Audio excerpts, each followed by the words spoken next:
Ардын намын гишүүн Улаан ерөнхий сайд Эрдэнэбат тэр үеийн сангийн сайд байсан. Эсвэл одоо юу гэдэг бүлгийн үүднээс одоо манайхан ч бас ардын нам чинь ерөөсөө нэг засагт орж байгаагүй юм шиг юм төрөл ажилласан юм шиг ярьдаг болоо та. 6 сар байхдаа яг энэ мондн дээр бас нэлээд ажиллаад хөөхөн сонгуулийнхаа мөнгийг олцоод таавууд одоо 50 мянган төгрөг тараагаа яваа үсттэй. Би бол тэгжил ойлгож байгаа. Их л баян байсан шүү дээ. Тийм юм чинь одоо ерөөсөө энэ өрөө төлцгөөё.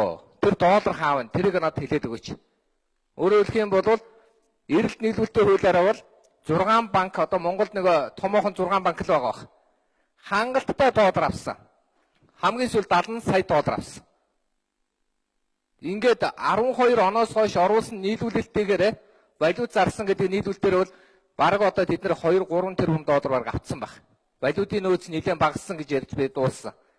Тэгэхээр тэр долларыг бид нар олж авахгүй бол энэ дээр бид нар хариуцлага ярихгүй бол доллараар энэ өөрөө бид нар төгрөгөөр авахгүй ш. Тэд нар бидний 50 сая доллар төгрөг байна уу 500 тэрбум төгрөг байна уу тэд нар авахгүй. Доллараар авна. Бид дахиад доллар авах гээд дахиад долларын ханшны дахиад савлгаанд орчих гээд байна шүү дээ. 694-ийн өрөнд орохоосоо гадна дахиад бид нар долларыг хэрэгцээ шаардлагатай болчиход байна.